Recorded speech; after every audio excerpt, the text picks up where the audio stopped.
At the time, there weren't a lot of women who owned companies. We still wore girdles and and stockings to every meeting. The expectation was that L. Stevens was a man.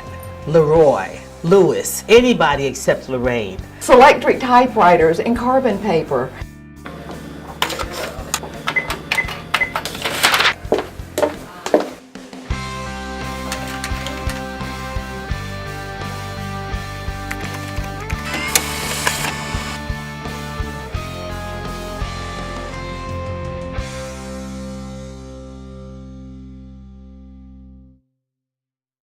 All of a sudden it occurred to me that it was our 20th anniversary and that I had the privilege of being the chair on the 20th anniversary. The first one we had was called the Executive Women's Conference, and we had 200 women at the very first one.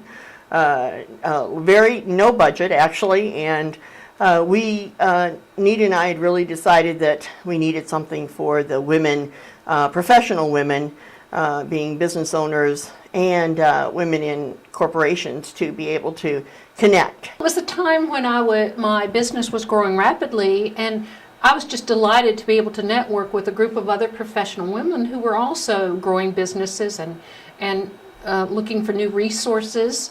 Dynamic, professional, powerful women from a lot of different arenas, and how those women with all those different experiences and beliefs even could come together and continue 20 years later to have such a important organization.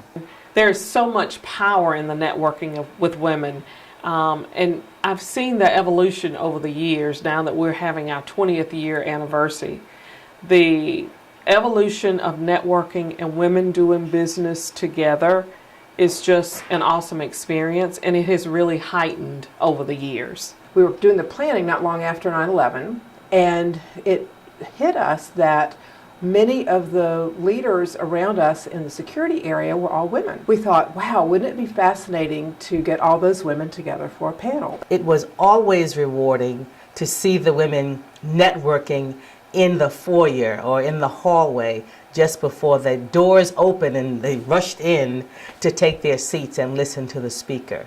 Because I knew that it was the networking part where they were truly establishing business relationships, or relationships, period. There were women of all different levels. You had the high executives, you had administrative assistants, you had all different kinds of people, and I enjoyed circulating with all of them, getting to know quite a few different people in different professions. The challenge was to develop a speaker series that we could attract both women in management and presidents of companies, as well as women that we could mentor too. I was the 15th year chair, and leading it was a lot of fun because we became like the good old girls club. So I loved being with those women just in the planning sessions, and then bringing them together for the luncheons and having 400, 500 women show up. To be in the same conversation from a community was amazing. I have lived a lot of different places, and I find that the Triangle area offers some things that are very unique, and the Chamber is a huge part of that. It's a forum where people can come together, they can network, they can share similar experiences. The year that I chaired CEW was also the year that the Chamber took its first international trip. It was sponsored by the Chamber. We went to China. But it was a great, great trip. I have a wonderful picture that shows the Great Wall, and if you look closely at the very bottom, it's our own Patty standing at the base of the Great Wall of China, looking like she climbed the wall. She didn't. The most memorable time at the Chamber were the meetings and the luncheons where I had the opportunity to meet some of the most successful women in the Triangle, and to get to know them and to have them know me and to learn some lessons from them.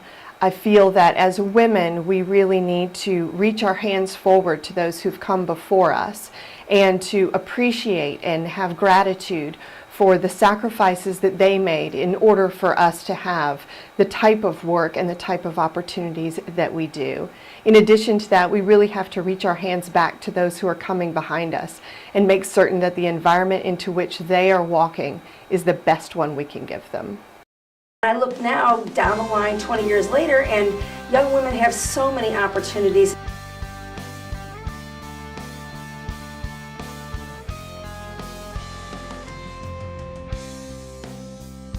don't ever pose a problem without a solution. Good things come to those who wait, but better things come to those who hustle. To know who you are. When you're negotiating a transaction, you need to pick your deal. Surround yourself with people that are smarter than you are. If you're not having fun, you're not doing it right. You should always focus on your customers rather than your competition. You cannot have it all.